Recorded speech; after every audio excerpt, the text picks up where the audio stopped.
Let's head to the US now. Joining us is Iranian Studies Professor Dr. Abbas Milani. Doctor, thanks for your time this morning. This ceasefire, do you think it's real in your view? I think it's likely to be real because I don't think the Iranian regime wants to continue the war. They can't afford to continue the war. Their economy is reeling. They have been hit very badly. So I'm not surprised that they would accept a ceasefire.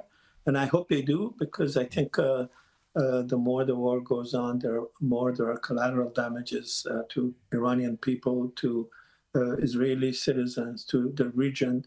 And the more there is peace, the more there is likelihood for good things to happen, even in Iran, where I think democracy is on the horizon. But it can only happen if there is peace. Okay, we'll get to that in a moment because I think that's an interesting point. So if Iran were to accept this ceasefire proposal, can they be trusted?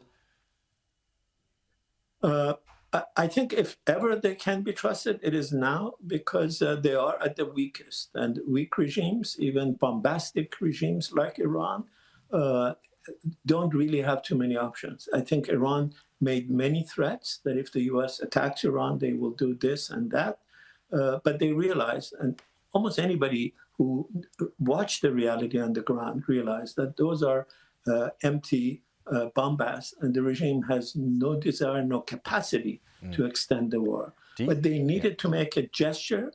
I think they probably clearly they told the United States that they need to make this gesture.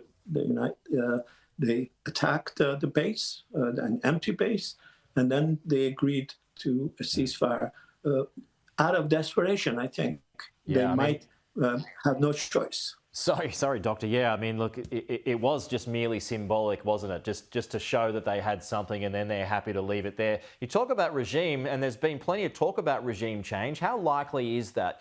Given your studies at Stanford, how likely is regime change in Iran? I think it's still very likely, but by regime change, I mean the sidelining of people like Khamenei. I wouldn't be at all surprised if Mr. Khamenei is forced to rethink its position. I think he took the country to a war that I think the majority of Iranians didn't want. They realized that it was an unwinnable war. There has been enormous damage, financial damage to Iran. The collateral damage has been fortunately much less. And people are going to ask, why did Mr. Khamenei take the country so unprepared to such an unnecessary, unwanted, and unwinnable war? Good to talk to you. Thank you so much.